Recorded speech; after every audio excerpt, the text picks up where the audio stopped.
नमस्कार, आप देख रहे हैं टोटल टीवी। मैं हूं सौरभ जौहरी। हमारी खास पेशकश में आपका स्वागत है। दिल्ली विधानसभा चुनाव के घमासान के बीच आम आदमी पार्टी के संयोजक और पूर्व सीएम अरविंद केजरीवाल के जाटों के आरक्षण पर उनसे छलावा करने के आरोप का बीजेपी ने मास्टर स्ट्रोक से जवाब दिया है।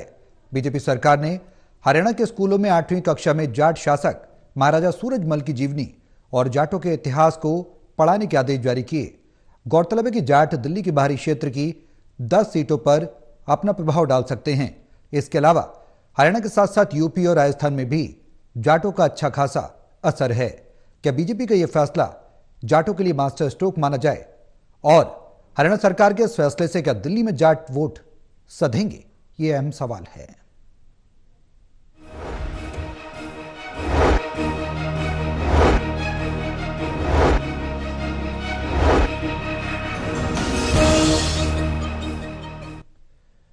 तो जाटों को लेकर लॉबिंग हो रही है। तमाम सियासी दल जुटे हुए हैं। अरविंद केजरीवाल जहां जाट आरक्षण का मामला दिल्ली में बढ़ चढ़कर उठा रहे हैं, केंद्र सरकार से उन्हें ओबीसी लिस्ट में शामिल करने की मांग कर रहे हैं, तो वहीं हरियाणा सरकार ने भी इस बीच मास्टर स्ट्रोक चल दिया है।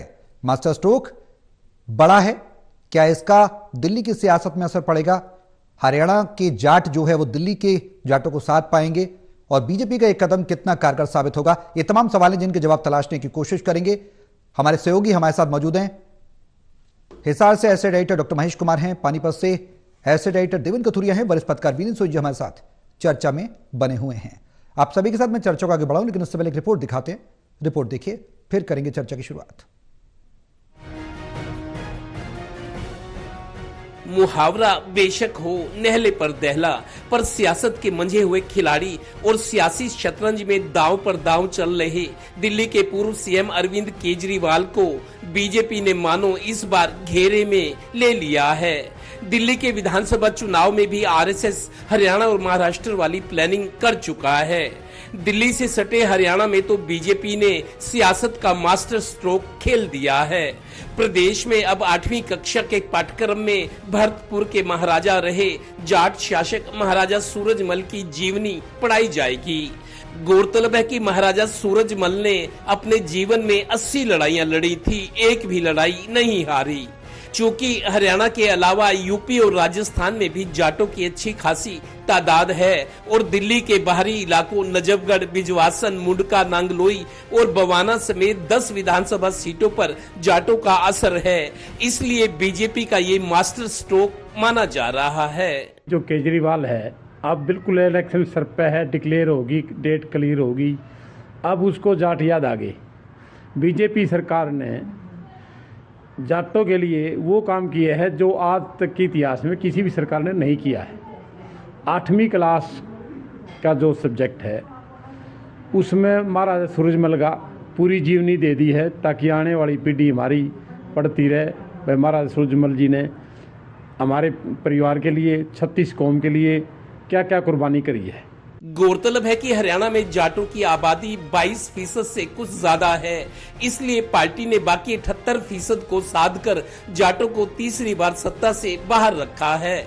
चूंकि हरियाणा और राजस्थान में भी बीजेपी की सरकारें हैं, इसलिए ये सियासी दांव चलकर बीजेपी ने आम आदमी पार्टी को झटका दिया है। प्रदेश सरकार ने बाकायदा स्कूलों में 8वीं महाराजा सूरजमल और जाटों का इतिहास पढ़ाने के आदेश जारी कर दिए हैं। हमारे बच्चों की बुद्धि को खराब करने के लिए कमजोर राजनीतिक सोच ने कुछ एग्रीमेंट किए होंगे अंग्रेजों के साथ। हम उन तमाम एग्रीमेंटों को मोदी जी ने फाड़ के फेंक दिया है। अब इस देश के बच्चों को अपने देश का इतिहास पढ़ाया जाएगा, जिस इतिहास में हमारे बच्चे का बौद्धिक विकास हो, उसके अंदर इस समाज के दायित्व निभाने की खूबी हो और इस देश को जगत गुरु बनाए, विश्व गुरु बनाए। इस रास्ते पे चलने के लिए पथ ये तब हुआ है जब आपके संयोजक अरविंद केजरीवाल बीजेपी पर जाटों को ओबीसी में आरक्षण देने के नाम पर छलावा करने का आरोप लगा रहे थे और दिल्ली में आपकी सरकार बनने पर जाटों को ओबीसी में आरक्षण देने की हिमायत कर रहे थे। 3 दिन में ही बीजेपी ने आपको जोर का झटका धीरे से दिया है।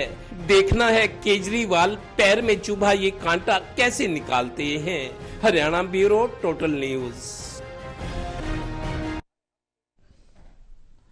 तो अब हरियाणा के इस फैसले का दिल्ली की सियासत पर कितना असर पड़ेगा, ये सवाल अब गहराता जा रहा है, क्योंकि हरियाणा सरकार ने जो मास्टर स्ट्रोक चला है इसे कितना बड़ा मास्टर स्ट्रोक माना जाए। देवेंद्र, शुरुआत में आपसे करना चाहूंगा, महाराजा सूरजमल की जीवनी अब 8वीं तक के बच्चों को पढ़ाई जाएगी, जाट शासक की जीवनी के बारे में विस्तार से बताया जाएगा।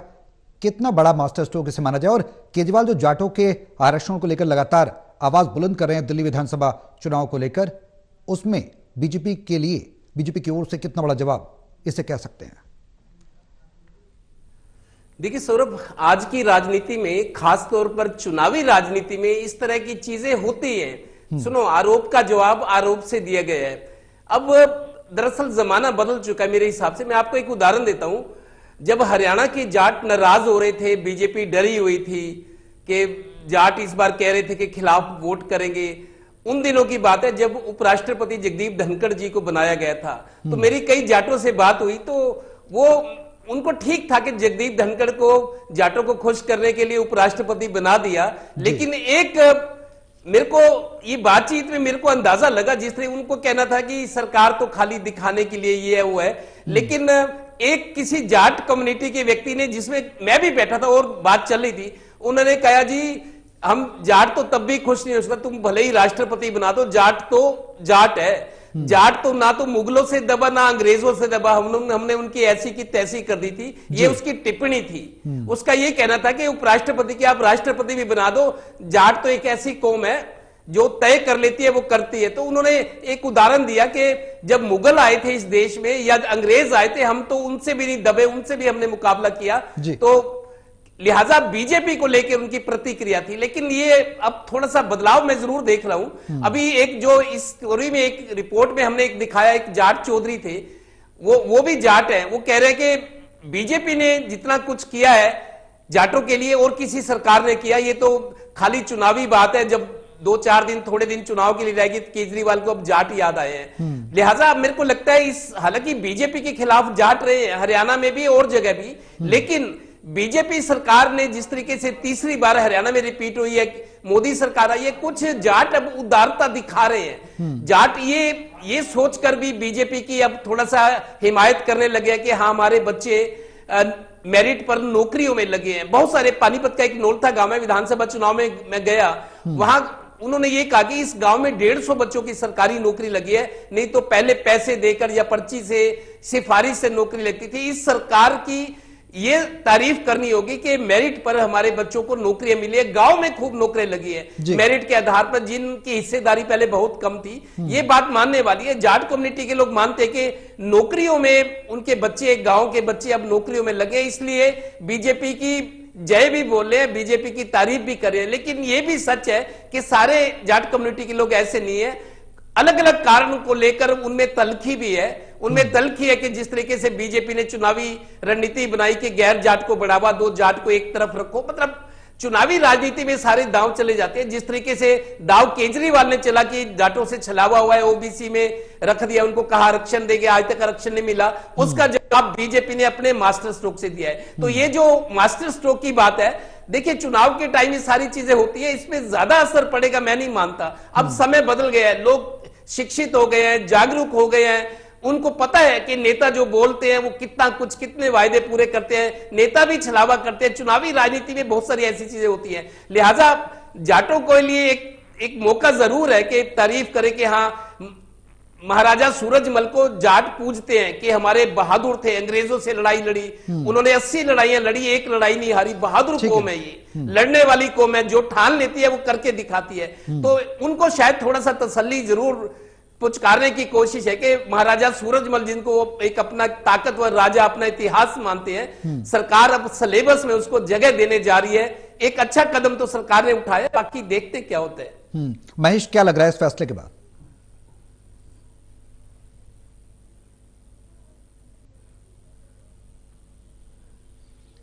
देखिए, साफ तौर से मैं बात कह सकता हूं कि इसके पीछे सिर्फ और सिर्फ सियासत है। बीते 10 सालों का जिक्र करें तो भारतीय जनता पार्टी की सरकार थी, गठबंधन में जाटों के एक बड़े नेता यानी चौटाला परिवार के नेता भी शामिल थे, दुष्यंत चौटाला उसमें शामिल थे। महाराजा सूरजमल का इतिहास कोई बीते 10 सालों का इतिहास तो है नहीं, ये एक स्वर्णिम इतिहास है, लेकिन बीते 10 सालों में ये किया जा सकता था, फिर अभी करने की जरूरत क्यों पड़ी? सबसे बड़ी बात यह है कि सिर्फ और सिर्फ राजनीति के लिए किया जा रहा है, लेकिन यहां विचारधारा को भी दरअसल समझने की जरूरत है। हरियाणा प्रदेश का अगर मैं जिक्र करूं तो ये दिल्ली से ज्यादा इसका संदर्भ हरियाणा से बनेगा। दिल्ली के रेफरेंस का जिक्र हम बाद में करेंगे, लेकिन यहां हरियाणा का जिक्र किया जाए तो यहां हरियाणा में जाटों के पास दरअसल अब विकल्प नहीं बचा है। भूपेंद्र सिंह हुड्डा को जिस तरीके से नेतृत्व कांग्रेस पार्टी ने दिया, 72 टिकटें बांटने का काम किया, और जिस तरीके से भूपेंद्र सिंह हुड्डा ने टिकटें बांटी और जिस तरीके से जबरदस्त सेटबैक यहां पर कांग्रेस पार्टी को झेलना पड़ा, उम्मीद से कहीं ज्यादा सीटें भारतीय जनता पार्टी प्रचंड बहुमत तक पहुंच गई। दुष्यंत चौटाला का परिवार जो है सत्ता से बाहर हो गया। तो ऐसे में यहां अब जाटों के पास विकल्प नहीं बचा है, चाहे चौटाला परिवार का, देखिए 2 बड़े जाटों को जो है हरियाणा प्रदेश की राजनीति में जाटों की राजनीति का अगुवा माना जाता है। अगर सिरसा के इलाके का जिक्र किया जाए, फतेहाबाद और जींद के इलाके का जिक्र किया जाए, तो ये जो इलाका है चौटाला परिवार को अपना नेता मानता था। और उससे पहले का मैं जिक्र करूं तो यहाँ पर अगर महम से आगे के इलाके का और दिल्ली बॉर्डर तक, बहादुरगढ़ तक, झज्जर तक का अगर जिक्र किया जाए तो ये हुड्डा परिवार का वर्चस्व माना जाता था। और एक इलाका जो कलायत का इलाका, कैथल का इलाका, यहाँ पर रणदीप सिंह सुरजेवाला का प्रभाव, लेकिन एक या नरवाना, कैथल और ये 2 इलाके आप कह सकते हैं कि यहाँ पर रणदीप सिंह सुरजेवाला का प्रभाव था, वरना जाटों में 2 बड़े नेता चौटाला परिवार और हुड्डा परिवार, लेकिन दोनों ही यहाँ पर हाशिए पर नजर आ रहे हैं। चाहे कांग्रेस पार्टी में भूपेंद्र सिंह हुड्डा, और भूपेंद्र सिंह हुड्डा से जाट इस बार खासे नाराज भी हैं। जिस तरह की गलतियां चुनावी मैदान में भूपेंद्र सिंह हुड्डा ने की, उसके बाद उन्हें लगता है कि सत्ता पर जो है जाट मुख्यमंत्री बन सकता था, लेकिन ये सब कुछ भूपेंद्र सिंह हुड्डा की गलतियों की वजह से खत्म हो गया। तो ऐसे में अब हरियाणा प्रदेश में जाटों के पास कोई मजबूत नेतृत्व नहीं बचा है। भूपेंद्र सिंह हुड्डा पर अब जाटों का वो पूरा भरोसा नहीं रहा है जो कि इस बार जाटों ने भूपेंद्र सिंह हुड्डा पर, चाहे सिरसा से लेकर दिल्ली बॉर्डर तक की बात की जाए, जाटों ने भूपेंद्र सिंह हुड्डा पर दाव खेला था, लेकिन वो दाव उल्टा पड़ा और हुड्डा उनके विश्वास पर कायम नहीं हुए। ऐसे में अब चौटाला परिवार भी बिखराव के बाद जो है बेहद कमजोरी की स्थिति में है। और भूपेंद्र सिंह हुड्डा के 10 सालों में अब जाट सिर्फ खेतीहर कौम नहीं बची है, उनके बच्चे जो है काफी ज्यादा मेहनत पढ़ाई में कर रहे हैं। तो ऐसे में ये कहा जा सकता है कि परफॉर्मेंस के लिहाज से जाट जो है एक बेहतरीन परफॉर्मेंस देते हुए कौम नजर आ रही थी, लेकिन यहाँ हुड्डा को मुख्यमंत्री बनाने की कोशिश में भारतीय जनता पार्टी से दूर हुए। लेकिन अब पिछले अगर 2 महीनों का या 1-1.5 महीने का मैं जिक्र करूं तो यहां पर एक बड़ा बदलाव कायम करने की कोशिश की जा रही है। हिसार में भी ये पिछले करीब 4 दशक में ऐसा हुआ होगा कि जाट जो शिक्षण संस्थान है यहां पर, वहां आमंत्रित नायब सिंह सैनी को किया गया और भारतीय जनता पार्टी की तरफ झुकाव यहां पर कायम करने की कोशिश की गई। और हरियाणा प्रदेश के तमाम अलग अलग इलाकों में जाटों की जो बड़ी संस्थाएं थी वहां पर नायब सिंह सैनी को बुलाया गया, उन्हें आमंत्रित किया गया। अब जाट सिर्फ खेतीहर कौम नहीं है, अब बिजनेस क्लास में भूपेंद्र सिंह हुड्डा के 10 सालों में बिजनेस क्लास में अब जाटों का जो प्रभाव है काफी ज्यादा हो चुका है। अब जाट व्यापारी कौम भी है, तो ऐसे में अब सरकार के साथ चलने में उन्हें फायदे भी नजर आ रहे हैं। तो ये बात कही जा सकती है कि अब भूपेंद्र सिंह हुड्डा से निराश होने के बाद जाटों को यह लगता है कि अगर कोई विकल्प नहीं बचा है तो फिर भारतीय जनता पार्टी भी एक बेहतर विकल्प हो सकती है। और महिपाल ढांडा को मुझे लगता है कि शिक्षा मंत्री जिस तरीके से यहाँ हम बाइट सुन पा रहे थे, वो ये कह रहे थे कि जो है महाराजा सूरजमल के इतिहास को अगर पढ़ा जाएगा तो गौरवान्वित कर देने वाला वो इतिहास है, यकीनन वो इतिहास गौरवान्वित कर देने वाला है। लेकिन 10 सालों में उन्हीं की सरकार थी, ये गौरव वो पहले भी हासिल कर सकते थे, लेकिन देर से आए, दुरुस्त आए। अब भी अगर इसे शामिल किया गया है तो ये बिल्कुल एक गौरव की बात है कि अगर महाराजा सूरजमल के इतिहास को बच्चे पढ़ेंगे, ऐसा नहीं है कि वो किसी एक जाति विशेष से उन्हें बांधकर देखने की जरूरत है। अगर ये सियासी कारणों से भी किया गया है तो एक बेहतर कहा जा सकता है कि ये कदम हरियाणा की सरकार की तरफ से उठाया गया है, जिसका फायदा दिल्ली, राजधानी दिल्ली में उठाने की कोशिश भारतीय जनता पार्टी जरूर कर रही है। और एक बड़ा सेटबैक इसे चुनावी अभियान, केजरीवाल की चुनावी राजनीति पर माना जा सकता है। वीरेन जी, हरियाणा के लिहाज से और दिल्ली के लिहाज से क्या ये मान लिया जाए कि अब समय आ गया कि जाटों के इर्द गिर्द ही घूमा जाए, या जरूरत है, समय की जरूरत है कि जाटों की बात की जाए? क्योंकि उधर केजरीवाल समझ रहे हैं, इधर बीजेपी भी ये समझ रही है, क्योंकि दिल्ली विधानसभा चुनाव के बाद निकाय चुनाव भी होंगे हरियाणा में, तो एक तीर से 2 निशाने साधने की कोशिश बीजेपी के द्वारा की जा रही है, ऐसा कहा जा सकता है। देखिए, ये एक मात्र संयोग बन गया है। महाराजा सूरजमल की जीवनी को पाठ्यक्रम में शामिल किए जाने की मांग अब की गई है।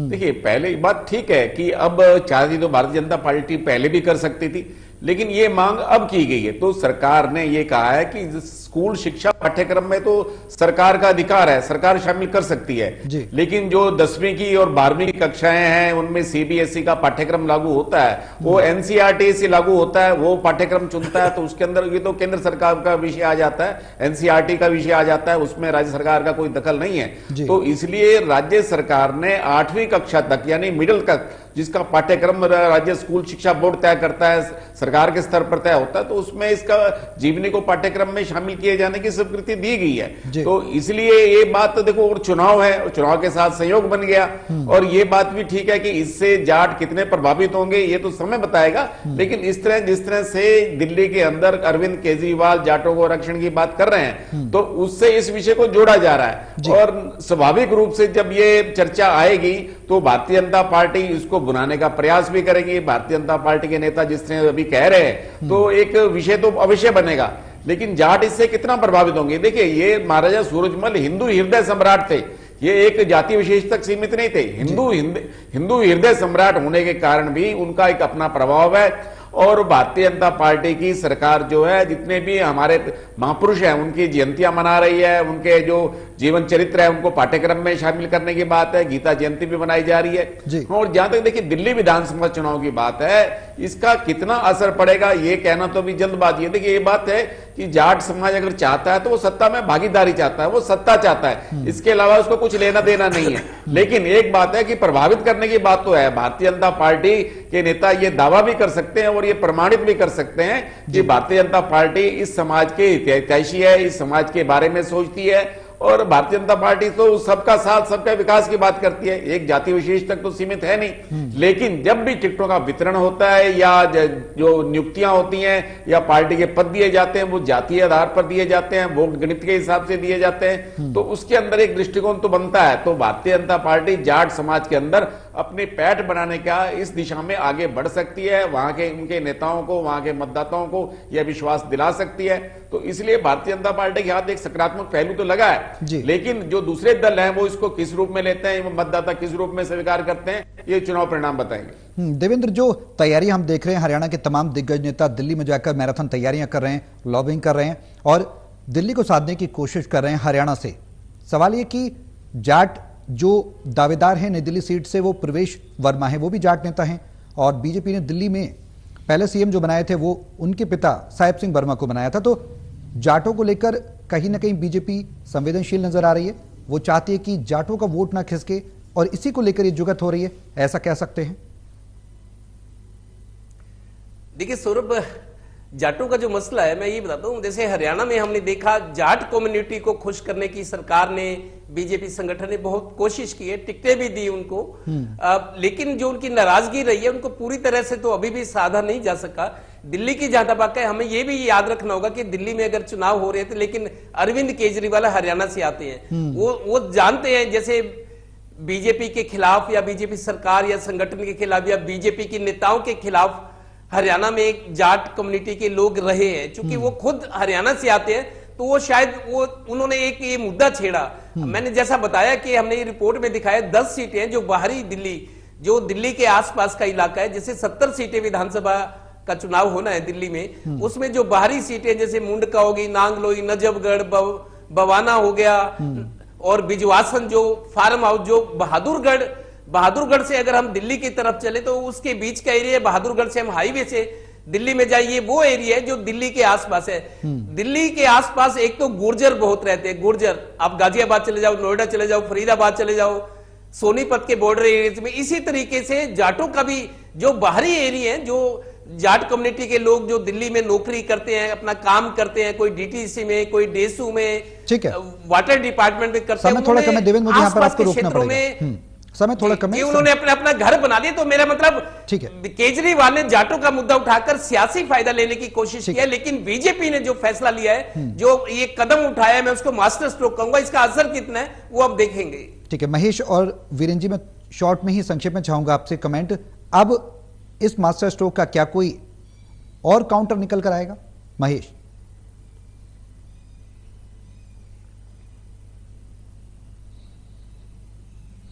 देखिए, मुझे लगता है कि अब केजरीवाल के हाथ से बात निकलती हुई नजर आ रही है और एक सवाल तो जरूर आएगा कि समय रहते केजरीवाल की सरकार ने अगर जाटों को ओबीसी में शामिल करना था तो पहले क्यों नहीं किया। उनका जो कार्यकाल है 10 सालों का वो खत्म हुआ, तो इसके बाद किस तरह की आरक्षण की बात वो कर सकते हैं। तो ऐसे में भारतीय जनता पार्टी यहाँ पर एज पर इस पूरे मामले में नजर आ रही है। ठीक है, Virendra ji last comment sir. देखिए, भारतीय जनता पार्टी इस बार अरविंद केजरीवाल को घेरने में सफल होती प्रतीत हो रही है और जब हरियाणा के लोगों ने वहां पर अपनी कमान संभाली हुई है तो निश्चित रूप से यह मुद्दा भी उभरेगा और वहां देखिए भारतीय जनता पार्टी ने हर समाज को जो एक सम्मान दिया है उसका भी एक मुद्दा दिल्ली के चुनाव में छाया रहेगा। बिल्कुल, चलिए बहुत शुक्रिया आप सभी का हमारे साथ इस चर्चा में शामिल होने के लिए। तो अब हरियाणा का मास्टर स्ट्रोक दिल्ली में कितना कारगर साबित हो गए तो आने वाला वक्त बताएगा। फिलहाल दिल्ली में सियासत आई है और जाटों के इर्द गिर्द दोनों ही पार्टियां लामबंदी में जुट गई हैं और वोटर्स को लुभाने की भरपूर कोशिश कर रहे हैं। वोटर्स किसके पक्ष में मतदान करेंगे देखने वाली बात होगी। मेरे साथ इस खास पेशकश में बिगले बस इतना ही। नमस्कार।